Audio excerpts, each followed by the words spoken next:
Watch Challenges for Caterers, a talk show with Shalim Hussain MBE. Assalamu alaikum, welcome back. This is our third and our last segment of today's show. Some interesting reading here that I'm going to read out some of the notes that I have made.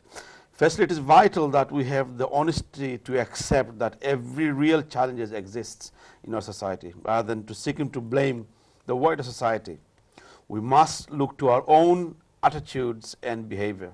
Women entrepreneurs are not seeking special favors, but a more supportive environment, one that sees more equal burden sharing, that helps establish peer support networks, and that enables them to raise their sights so that they can play their part in society, wider development and prosperity of our society. Help with the startup concerns, they need seed funding, business education, training is essential.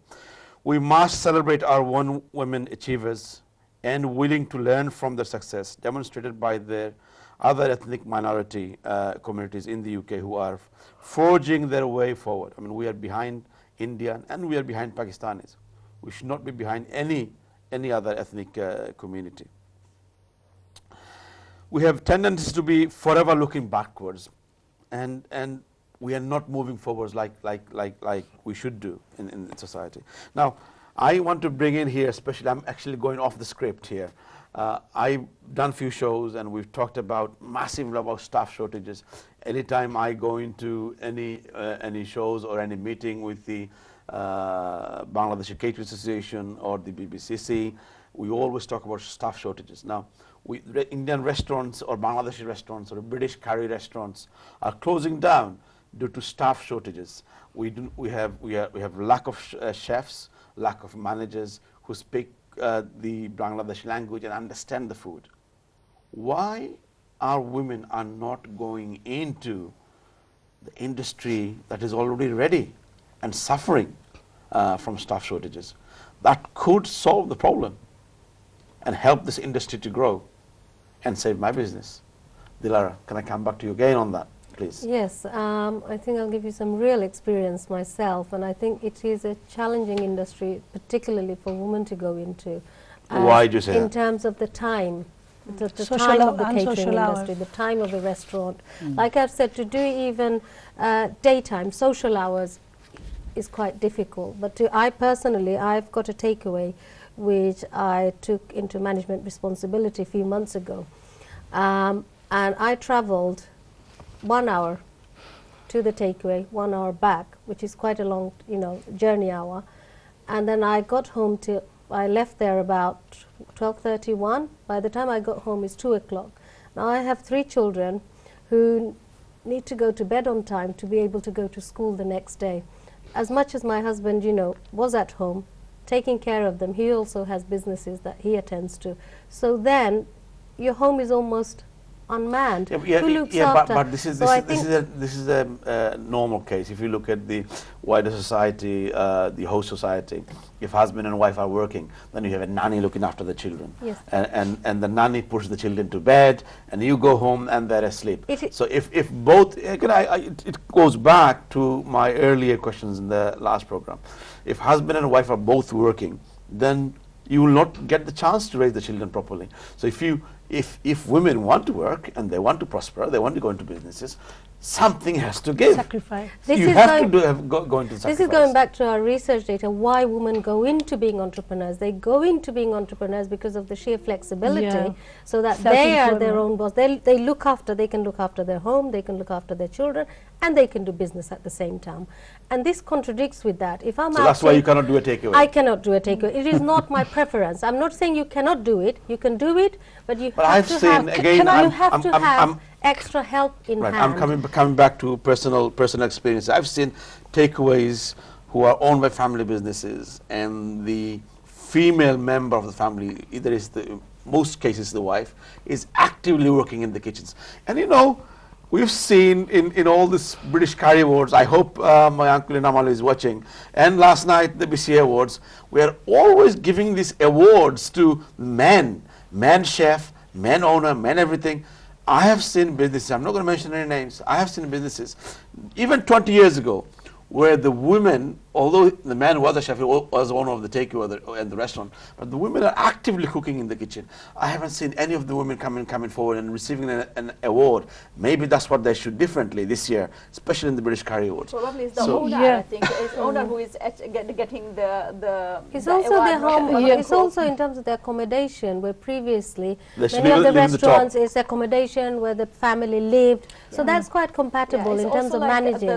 But if you're not accommodated at the same place, it becomes very difficult. Right. On this, I would like to go to the next question to our audience. Audience, please. Hi, Assalamu alaikum. I'm Sabrine Hawk, and I'm the first runner of NTP cooking competition 2013. Being an woman entrepreneur, I'm doing my own cafe business, and I see, and I have to take care of my home seriously, and I have to take care of my business sincerely, and both jobs are really difficult. And because I choose that business, you can ask why not restaurant business, why is the cafe business? Cafe business is more challenging. Still I'm doing because I have to give my time, my family, and I can go early. I don't need to stay like midnight. So what time does your cafe shut? It's 7. 7 p.m. So you can come home and spend the time with the children. Yeah, but still I have to face many problems because sometimes children get sick. Sometimes. So what is your question? My question is, restriction on mobility coupled with heavy household responsibilities are clearly a factor. How have the panelists coped with this pressure? We briefly discussed that already in the past. Is there anything to add? Any panel want to add something on that? If I can just say that what you are doing because you are a woman and you have more capacity than a man. You are really talented and a hardworking person, and this is why you are doing what you are doing. Determination and intentions are more important things, in my opinion. And you have both. If we all have both determination and intention, then we can do anything in this planet. We women have got brain. We women can do things. But it's just, sometimes it's our society and surrounding. We feel like, oh, I am not the right person. But who is then? If I'm not the right person, who is?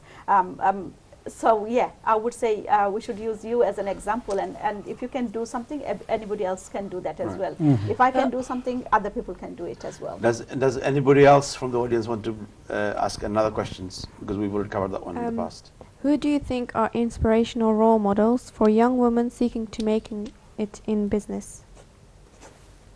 Well, Inspirational role models. Yeah. Do we know anybody in business? I think nationally, women don't go into business being entrepreneur because they don't see many role models. That's nationally. You're talking about Bangladesh women or no, nationally in this country. There's a lot of role models. No, but according to research, I think if you look at Dragon's Den, you always have two panels. I would like to just add, it reminds me now Anita Rodik, the owner of the body shop, who started a small business in Brighton after her job in Japan. And that time, a lot of women in the UK actually started and looked at her, what she did, and moved into the business. You know that entrepreneurship, sometimes we call it necessity entrepreneurship, means because we need, amader dorkar we need, so we are entering into the business. So a role model, I think that someone who is aspirational and don't get thwarted by any negative, you see, that forces. Sometimes also it's up to us that if we, who we are looking at, like, yeah, it is hard to find a role model, but then sometimes if you are looking carefully, say for example, NTV's CEO, Sabrina Hussain, is a role model. She is a successful businesswoman. And there are many successful businesswomen around us, but only thing is like, if we are looking for them. And she also gave the path for women, you know, the cooking queen, which is the restaurateur would want to take. But you know, when you asked the question, you didn't say that, you said the restaurants are shutting because of lack of chefs and workers. You didn't say about, you said there are restaurants already, we are owning them, but we need workers. Workers meaning that women just only go into the business, you do work. If you go into the business just owning it doesn't mean I own businesses, I'm a worker. It's okay. So we all work in business. Okay. So maybe women should skill themselves up as chefs. Yeah. And most of the businesses, the restaurant businesses, are owned by chefs. Yeah, more or less, yeah. So the cooking queen, like she became one of the cooking queen and she's doing her own business. So this is a great path, like Sabrina, you know, started this path. It's a brilliant path, and I think this is kind of a role model for. You know, can I just add? You see, you are doing fantastic job, and I think so. Role model is yourself. You are the role model yourself. Yeah. You are managing a family, managing your children, and you are the king within the family. And I feel, who can manage the kitchen and children, they can manage any enterprise. So be proud of you, and don't get thwarted by any negative feelings. You see, so take yourself as a role model that I can do it. I can do a lot of things. One more questions from the audience, please. I think I have a last question for you. What three microphone, please. What 3 pieces of advice would you give a woman wanting to establish her own business? Very good. 3 pieces of advice. You are the successful entrepreneur here. So I would say you start with research. 3 pieces. Research would be the main important thing. Able to understand what do you want to do, how do you want to do, and why do you want to do it, and then take it from there. But obviously, as I said before, like determination, you have to understand that once you start something, you have to move on. You cannot just stop. Doesn't matter. So research, number 2. Number 2 is determination. You cannot stop yourself. You will face difficulties, but you have to continue. You just cannot stop. Number 3 would be working hard. There are so many other things. Number 3. You are. She said not all 3, didn't she? You can working add, hard. you can Everybody works hard. I think building a trust within the family. Trust within the family. Yeah, but and also. You mean getting the family's trust that you can achieve. Yeah, and also that you can move forward, because people sometimes, often think, okay, you won't be able to do it. So I think on that line, and be honest to yourself, like what I'm really capable of. So do not aim higher than you can achieve. Be more sensible, basically. Reality. Okay. In a way, and but time management, they're the important things as well. Yeah. And basically, if you're passionate, be on the on the note that I'm passionate about this, and I'm going to be able to prosper. Doctor. You see, the first thing, the most important aspect is be positive. Increase your human capital means numerical, literacy, and other competencies. Second, as she said, building your own understanding, believe in yourself, and get the collaborative approach with your family, relatives, friends, get the support. And third, have the vision, strong aspirations that you can do something. That's 3 advice. Be positive, collaborative approach, and aspiration. Dila. I think whatever area you want to do the business, you should find out about it. So research and the contact, the networks within it. And secondly, I would say passion, dreaming, something you have to be interested about. And secondly, business isn't always successful. It's great when it is, when it isn't. So you should be resilient and strong enough to get up and go again. So to be aware that it can go wrong as well. And from me, I do run small businesses here, so I can give some advice myself. Firstly, I feel that for women especially who do want to come into the business, and most important thing first is like what Aisha said, Saida said, sorry, I'm not forgetting this name, is getting the family on your side. So if the family doesn't support you, you've lost the first battle to start off with. So get the family on your side, and then you have your courage that yes, I want to go there and make it successful. Obviously do the research and make sure the feasibility study. I hope everybody understands in the houses that feasibility study, meaning that you go there, whatever business you want to do, will it work? What product are you buying? What product, what price will you be buying it for? What price will you be selling it for? Is there a margin in there? Margin means profit. And then how much will it cost for you to do this business? It's not the business for women and men is all same. We say women is a bit more difficult because of the home environment. But I believe if you've won the first battle, winning the home, you are already on your way to success. But most important thing I would like to say that after today's program, I do not want every member of our family in the houses to go and open businesses. If, hang on a minute, it's not because we are all men going to cook. If you are not good with numbers, numbers are key. You need basic numeracy. Numeracy meaning adding a বানাতে বলে যোগ বিয়োগ যোগ বিয়োগ ফুরন ভাগ যদি আমরা না জানি ব্যবসাতে যাওয়া আমাদের জন্য ভুল হবে. If we do go, then we should bring in somebody who knows the numbers, an accountant sort of thing, a clerk who can do the numbers. Now, we're coming to the end of our show. Today's been very interesting. I haven't done a show like this before, full of women.